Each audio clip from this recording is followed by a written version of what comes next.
So we're just getting to know each other now, and read a little bit about you. So briefly, some of the questions I'll be asking is just for me and of course your fans to get to know you a little bit more. Don't be shy or anything like that. Never You shy. came out with a nice smile and everything. So keep it like that, okay? Yeah. You're not shy? Not really. Not really? Not over the phone, probably in person, but not over the phone. Over the phone. Okay, we can work on that. I do coaches on that, so we can work on that. All right. All right. So tell the people about you. Tell everybody about yourself. I have it on paper. I have it here, but for the person that will be watching, it's been recorded. Tell me a little bit about you. It's Shakkimba, right? Shakkimba? Well, yeah, everybody don't know my name is Shakkimba Williams. I hate that name, by the way, your mother fact. Why? I don't know. It sounds so Africanish. I hate it. But that's a good thing. When I saw the name, the name, as you said, it's unique. I've never heard the name before. And let me show it before we get to everything that we're here for. My name is Verona, right? And when I was younger, I didn't like my name. I was like, oh, it's an old lady's name and so on. But I get to realize it's unique. Verona is the name of the hometown of Romeo and Juliet in Italy. And it's the name of a flower. So what you can do is try to Google your name. If it doesn't pop up, fine. Lucky you, you're the only Shakkimba in the world. That's a plus. So from today on, it's love your name. I prefer Yaya though, but it's okay. I like Yaya. My name is Shakkimba Williams, aka Yaya. I'm from Antigua. Born in Antigua. I was raised up in Dominica for like 6 years. Then I returned back home, and then the rest was history in terms of school. I finished school here. Then I went straight into Empire football team, in which I was captain for probably maybe 10 years. Ooh. I was captain. Yeah. I was captaining from 16 years. Since I was 16, I was being the captain. So we're talking experience and skills here, right? Yeah, most likely. Good. I like that. I love my art. I love what I do. Apart from football, apart from playing football, apart from being a role model, I also do grassroots coaching. So I also have my little teams, like my under 15, my under 13 and stuff, just to count the little tradition. Keep the kids off the street in terms of smoking and stuff like that. Because, in the Caribbean, we have a tradition which is a good thing. Yeah.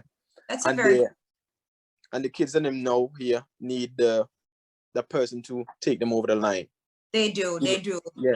Even with homeworks, I offer them to do homeworks with them and stuff like that. Although I finished school a long time ago, I still offer them just to make them know that they have someone here who's here for them and want the best for them possible. So in Jamaica, we'd say you're a jack of all trades. Not all, but a few. Yes, we can stick with that too. All right. So as I said, you tell us a little about yourself. What I'm going to get to is a few questions, to see where your head is at now and in terms of the near future with NV Notch and so on. So what position do you play and why did you choose that over any other position?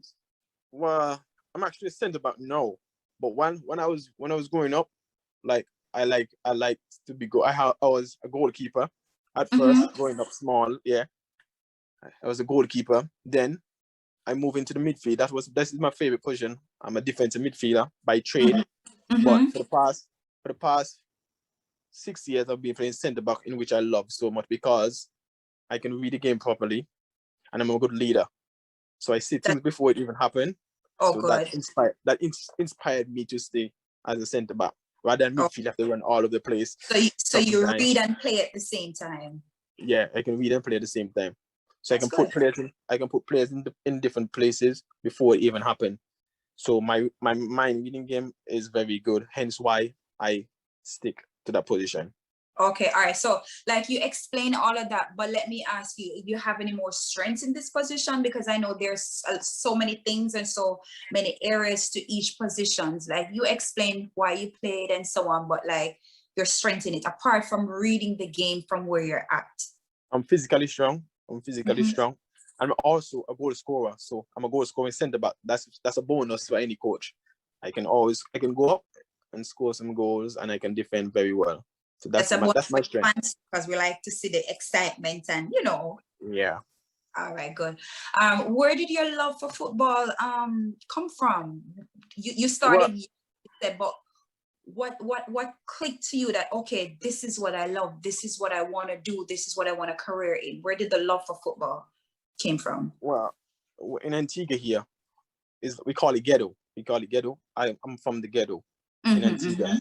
And everywhere that you go, everywhere you turn, is like football, football, football, football. Before, when I was small, it used to be more cricket though. Yes. But as I go older, and I get into the systems, the different academies around the island, I realized football is for me and cricket wasn't for me. Bear in mind, when I went to Dominica, I went to Dominica in 2008. I went to Dominica 2008. And I actually went to Dominica and I played for the under 15 for Dominica. I went to Barbados and represent Dominica in cricket. It was weird, yes, because my love of football was tiny at the time. But when I came back to Antigua in 2012, and everything is football up here, everything is football, I was like, this thing is me. I gave away all my cricket bat, my cricket ball, my cricket pad. I gave away everything for cricket. Because it's football, it is. Because it's football. I never touched a bat again from since. I never. Good. Yeah, I never. But it's a good experience, that playing more than one sports. But to me now, because our culture up here now is changed completely. It's all about football now, and you can get a little stipend in football now. And you want to keep the tradition going, so you want to keep playing and teaching the youths and so on. Yeah, hence why I select that. Good, gotcha. All right, so describe your worst football experience. I know, okay, you've been playing for so long. There must be this one time when you experience something and you would say, okay, this is my worst experience, and what have you learned from it? I think that happened last month.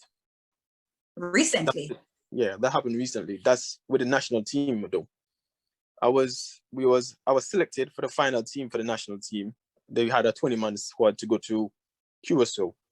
And then the night, like tonight is Friday, like we had one curfew. We had 80 cap curfew here. And this COVID. Yeah, and the team was at the hotel. The national team was at the hotel to travel tomorrow morning. But we had a meeting. Like 8:30 like that. And then suddenly they decided they was going to bring in some English players. I think it was 5 of them. So they was going to admit some players from the 26 that it was already selected. I see where this is going. Yeah, to accommodate those English players. Then they called the list of the 26 players. My name wasn't on it. I was so angry because of the time it happened. It had happened throughout the week, I would have a problem. What happened the night before we traveled. So I was like, really, how this happened? How this possible? They can't. And the point that I was trying to make, I wasn't angry because I was omitted from the team in the last minute alone. I was angry because in the manner of which it happens. Yes. Because we are here, we as the locals are here training hard for probably, let's say, 8 weeks, and the English guys putting in the work. And then the English guys and them not doing anything up there, as in playing a real match or whatever the case may be, because England is currently in a lockdown at the time. Yeah. So I feel hard done by the decision the management make. I don't understand where you're coming from. That was the worst. That's the worst in terms of selection and stuff. But my worst match was the final. We were playing a final up here, a rivalry team. I was the captain, so I was so excited to lead out the team and stuff like that. And we lost the match 1-0 in the latter stage. So that was heartbroken. I cried for probably 15 minutes or more. And everybody, the fans, spectators, become a popular figure up here, yeah? Yes. So the fans and everybody was around me and say, oh, yeah, it's okay, just one match. I say, one match? Because it's the passion that you put in it, and the hard work that you put in it. So you want just the best for the results at the end of every match. And it was a rivalry match. So that's why it burned me a lot like that. Yes. they say we lost 1-0. Because we Yeah. get So, opportunities, football, you're going to get opportunities. It's either you take them or you don't take them. But we get quite a few opportunities and we miss them, and it cost us. But it was heartbreaking for me in front of my home fans as the captain for so long. And I cried for at least 15 minutes. Yeah. Even after we go and get our second place award in the finals, and so what do we get? I was still crying. So it was, that's for me is the most. Yes, and I understand where you're coming from too, because you win some, you lose some, but as you said, it's a rivalry and your people looking up to you, and it's in the last part of the game and everything, but the human part of you kicked in and it happened. So these things you learn from as you go along, right? I learn a lot from it. Yes. And I proceed with my life, and I even get a contract to play for a different team after my team was relegated. I get a contract to go and play for another team. That's good. After that game. So good. It was fun. It was fun in terms of. And you know what? You lost the game. Maybe somebody was looking and saw the passion in you behind the losing. Yeah. Maybe, or if let's say, okay, we won the game and you were out there, other skilled players were there too, but maybe it's your passion behind you losing that game that you put in so much into that got you that contract. Yeah, maybe. Who knows? Yes. Well, it sounds good, but no. So that's then, and for talking about now, we're talking about NV Notch. Why did you choose NV Notch? Well, I was on national duty at the time. We was in the hotel, and then my assistant coach for the national team, which actually is my cousin by some surname and stuff like that. So he came to me and said, Yaya, I have a link for you. I was like, what kind of link? And he was like, he want me to go to Suriname. You want me to go to Suriname? I was like, okay, sounds good. Give me more details on it. So he and I was like close by, roommate. So we was on the balcony at night, and he was telling me that one of his friends have the links with Mr. Sylvester. So I was like, okay. And then I get the details from him. So I was comfortable enough. I spoke to Jason about it. I spoke to my agent about it. My agent had doubt at first, but I was like, there ain't no way I ain't going to Suriname to get the exposure, or even not even for me, but for other locals and Antiguans. So I was like, okay, I will take opportunity. I spoke to Jason, and he gave me the criteria and stuff like that, and tell me a little about the team. And so I was excited to go into the next country to proceed my skill. Good. All right. So okay, so we figured, okay, you're on NV Notch now. Like, I'm your fan already. So even if I never speak to you in an interview format again or a professional format again, I'm going to be looking out. When the team is out there, I'm going to be looking for you. I'm going to be looking for Yaya. And I'm going to remember your name resounds in my head, because I know one of my little friends, her name is Yaya. And she's brilliant. So the name will resound. But okay, I'm your fan. You just gained a fan. And I'm pretty sure you'll have other fans as well. What can we expect from you on and off the field? Well, on the field, I'm going to be a leader. I'm going to jog. I'm going to jog the rest of the teammate to work hard, to excel, so that we can not participate in the competition, but compete to the final match. So I'm going to be a leader on the field, and off the field, I'm still going to be doing the same thing, because I'm going to try to make the guys already. They might go party and drink a little rum or two or beer or two and stuff like that. So me as the leader now is trying to eliminate those stuff, because I don't drink and I don't smoke. That's a good thing. So I'm trying to eliminate that from them, and to try to see if we can get some togetherness with the team. If we do that, if the bond is excellent, I can guarantee you that we will be successful in the upcoming season. And that's a good thing. As you mentioned, I realize you speak of team. You didn't just say I, you said, because there is a philosophy I live by, is a team is as strong as its weakest link. So even though you're thinking, okay, I'm a leader, I'm going to lead this team, and everybody should be on the same page, same objective. because, as I said, a team is as strong as its weakest link. Yeah. Right. Good. All right. So another question I really want to ask you, being that, okay, we're talking Suriname and so on. Do you think it will be difficult for you to settle in with the team? It's a different league and it's a different country.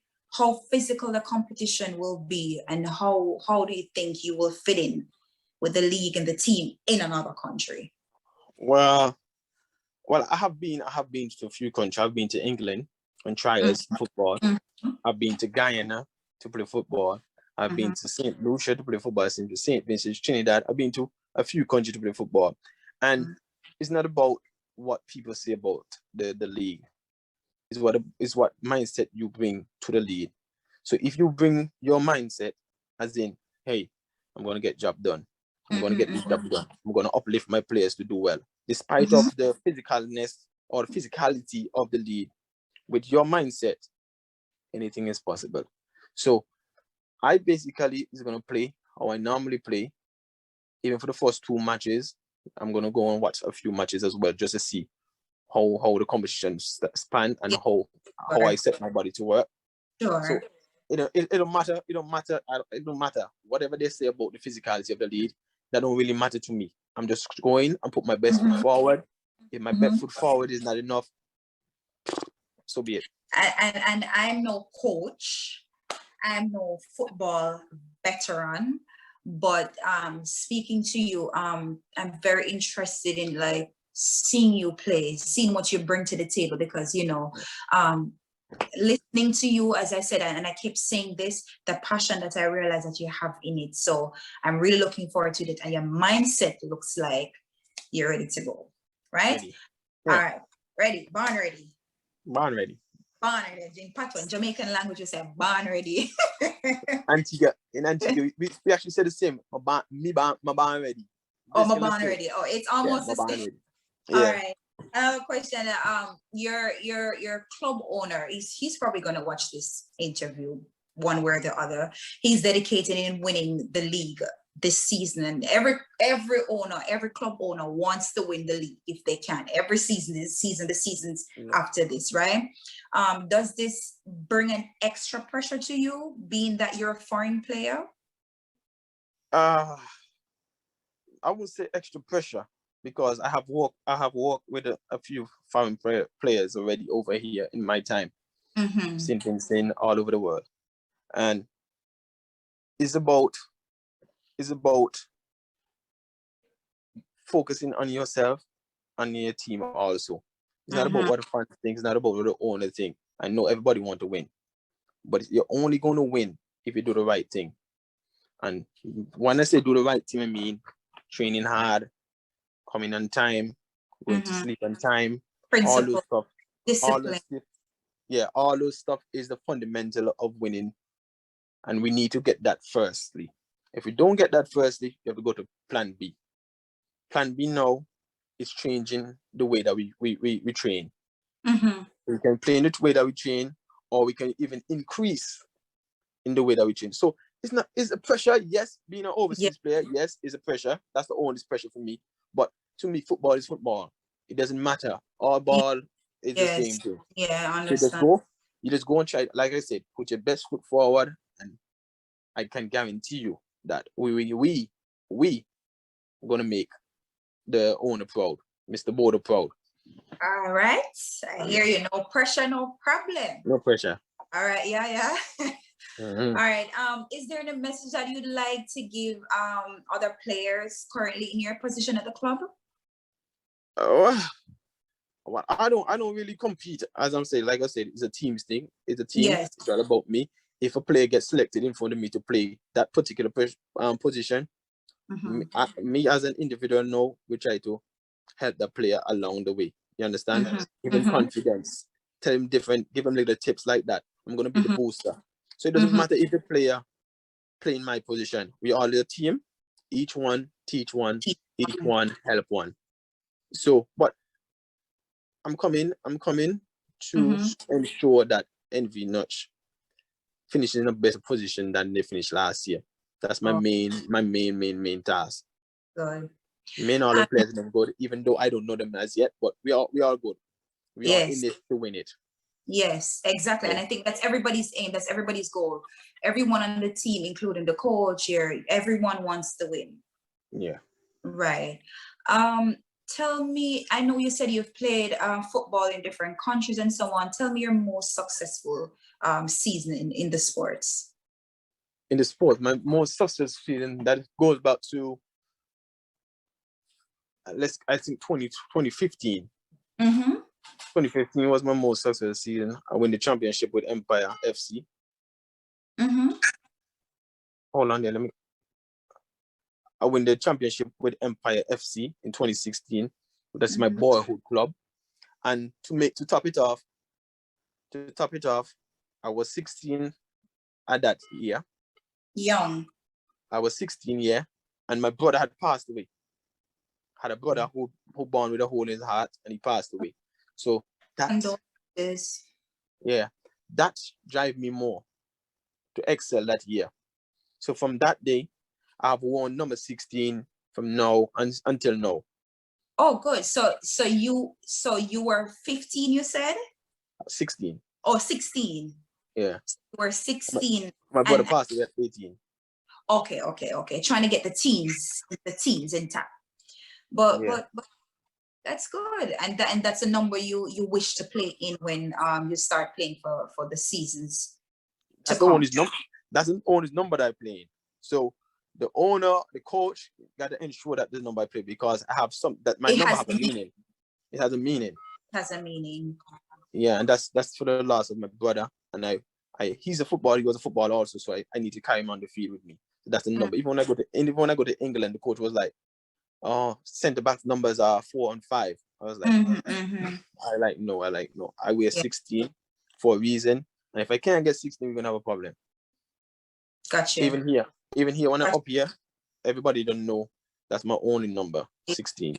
Got you. Because it have a lot of meaning with it. I remember that when I see you out there on the field doing anything in number 16. Yeah, that's it. All right, so I don't want to keep it too long to go in this long epistle and everything, but it's really good talking to you. But before I let you go, I have to ask you one more question. And you know, 5 more. 5? All right, let me see how much I can put in. But I got one before I go to the other 4. Why are you the best choice for NV Notch team? Well, like I said, I'm full of experience, and I'm a role model for a lot. And I think with my knowledge and my skill of the game, I can help the team to proceed in whatever endeavors they wish. And you can add this to that what you just said. Your people's person and your personality